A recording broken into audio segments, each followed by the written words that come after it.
다이어트를 결심했을 때 무식하게 굶고 죽도록 운동해도 도저히 살이 안 빠지는 경우가 있죠. 사실 저도 그랬습니다.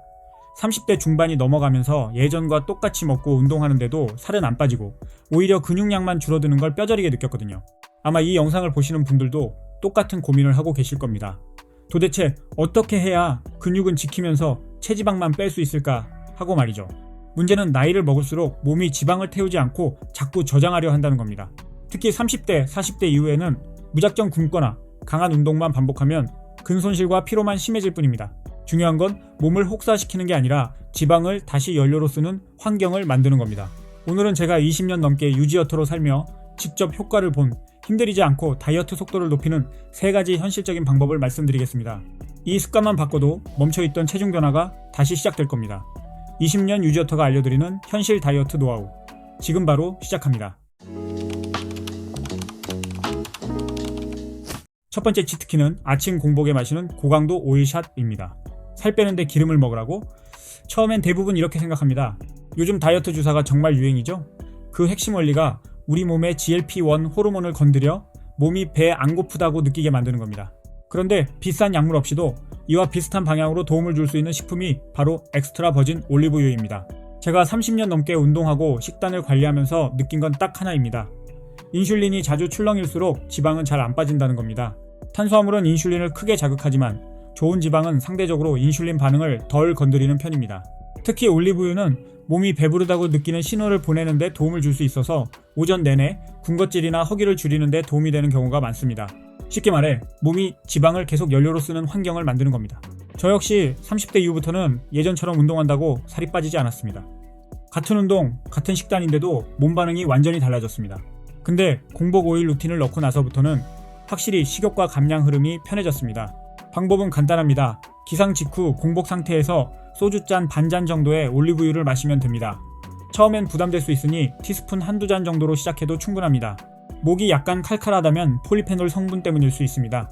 만약 기름 느낌이 너무 부담스럽다면 레몬즙을 몇 방울 섞어보세요. 훨씬 먹기 편해집니다.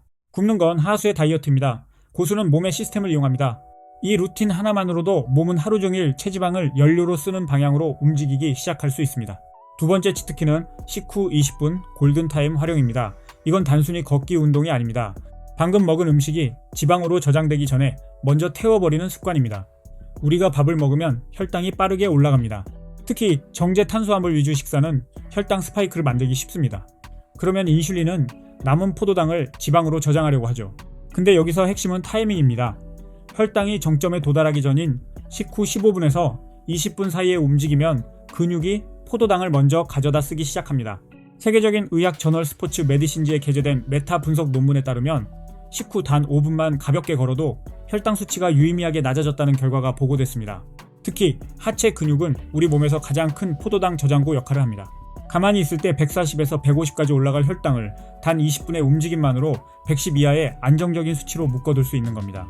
즉 지방으로 저장되기 전에 근육이 먼저 연료로 써버리는 겁니다. 사무실 주변을 가볍게 걷거나 계단 몇 층만 올라가도 충분합니다. 근데 바빠서 못 움직인다고요? 그럴 땐 가장 익은 푸시업을 활용해보세요. 방법은 간단합니다. 의자에 앉은 상태에서 발 뒤꿈치만 계속 위아래로 움직이는 겁니다. 최근 미국 휴스턴 대학의 연구에 따르면 가자미근은 혈당 조절과 대사 건강에 중요한 역할을 하는 근육으로 알려져 있습니다. 앉아서 발 뒤꿈치만 움직였는데도 혈당 곡선이 완만해지고 대사 효율이 좋아지는 결과가 관찰됐습니다. 지금 이 영상을 보면서도 가능합니다.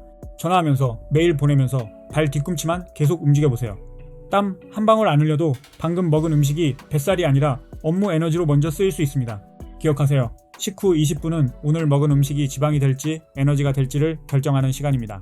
마지막 세 번째 치트키는 내 몸의 독소와 가스를 씻어내는 레드 엘릭서, 바로 팥물입니다. 특히 직장인분들 오후만 되면 배가 빵빵해지고 바지가 갑자기 답답해질 때 있죠.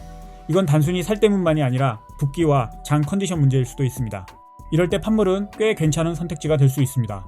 팥에는 칼륨이 풍부해서 체내 나트륨 균형 관리에 도움을 줄 수 있고 복부 붓기 완화에도 긍정적인 영향을 줄 수 있습니다. 또 팥껍질의 사포닌과 식이섬유는 장 건강과 배변 활동에도 도움을 줄 수 있습니다. 덕분에 뱃속이 훨씬 편안해지고 복부 팽만감이 줄어들어 다이어트에 도움이 됩니다. 만드는 방법도 간단합니다. 씻은 팥을 반나절 정도 불린 뒤 팥과 물을 1:10 비율로 넣고 끓입니다. 물이 끓으면 약불로 30분 정도 더 우려내면 됩니다. 이때 주의할 점, 위에 뜨는 거품은 절대 버리지 마세요. 그게 바로 지방 배출을 돕는 핵심 성분인 사포닌입니다. 제가 추천하는 루틴은 오후 3시쯤 커피 대신 판물 한 잔입니다. 특히 입이 심심하거나 배가 더부룩할 때 한 잔씩 드세요. 하루 권장량은 1리터 미만, 종이컵 기준 3잔에서 5잔 정도입니다. 한 번에 몰아 마시기보다 나눠 마시는 걸 추천합니다. 많은 사람들이 살을 빼려고 더 굶고 더 많이 운동합니다. 그렇게 할수록 몸은 오히려 더 지방을 저장하려고 합니다. 이제는 몸을 괴롭히는 다이어트보다 몸의 시스템을 바꾸는 다이어트를 시작해보세요. 오늘 알려드린 아침 공복 올리브유, 식후 20분 움직임, 그리고 판물 루틴, 이 3가지를 꾸준히 실천하면 대사 리듬과 몸 상태가 달라져 체중이 빠르게 줄어드는 걸 분명 느끼실 수 있을 겁니다.